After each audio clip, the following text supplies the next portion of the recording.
Hi everyone, Aaron here from My Relationship Resources. In today's video, I would like to talk about a topic that if I had $5 for every time somebody asked or suggested this to me, I could buy at least 2 round-the-world first-class plane tickets. Are same-sex relationships easier and less complicated than heterosexual relationships? There has been an unquestionable divide between males and females over several centuries. There have been books written to suggest that men are from Mars and women are from Venus. So it would be completely understandable for someone to believe that 2 Martians or 2 Venusians would be much more suited than a Martian and a Venusian. However, over 35 years of studying hetero and homosexual relationships, the Gottman Institute have discovered just as many men are seeking monogamy as women, just as many women pursue infidelity as men, and during conflict, men use maybe 1 or 2 less words a minute to describe emotion than women do. It's also been observed that 66% of women can recall around 17 elements like colors, objects, and smells in a room, and a man around 8. But does this make a relationship between 2 women and 2 men easier? Not really. The only real difference there are in relationships across the board are personality differences.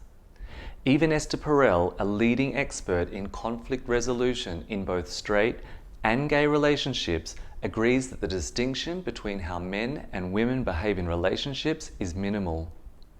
Intimacy is intimacy, and conflict is conflict. What causes conflict in relationships has nothing to do with gender or sexual preferences, but when we focus too much attention on each other's flaws and weaknesses, when we blame our partner for our feelings or behavior, and when we limit our vocabulary in a negative way to "you always" or "you never." When we experience stress and conflict in our relationships, we all revert back to a parental blueprint that we were programmed with as children. There is no exception for men or for women. We can grow up in the same household and still entertain quite contradictory parental blueprints about how to behave in relationships. Believe me, I have 7 siblings.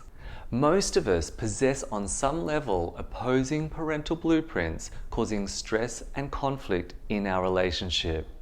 If you want to reduce stress and conflict in your relationship, try these 3 things. First, you must focus on one topic or event at a time. No kitchen sinking, as Esther would call it. A sink full of dishes cannot be cleaned without breakages beyond repair. However, cleaning one dish at a time will minimize breakage. The same goes in our relationships. We should be dealing with one thing at a time, rather than a string of events that have happened over the months or years that are often misconstrued, distorted, or exaggerated because we're aroused with anger or stress. Secondly, each person must be responsible for their own personal experience. This requires us to take full responsibility for emotions and our actions rather than blaming our partner.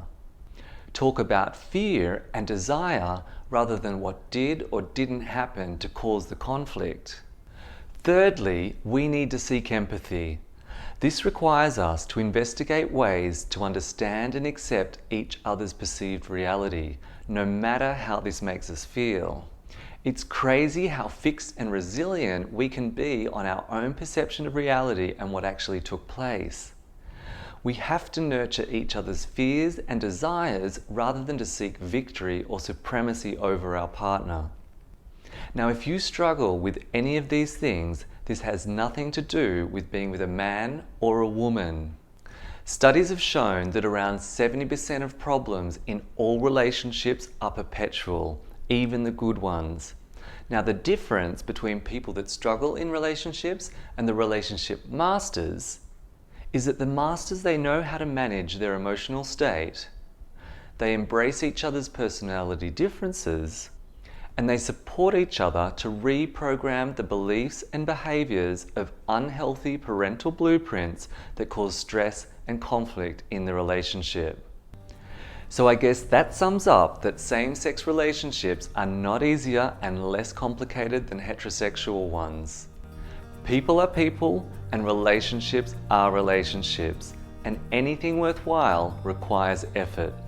I trust you've enjoyed today's video. Visit my website and be sure to like or share this video with someone that can use it.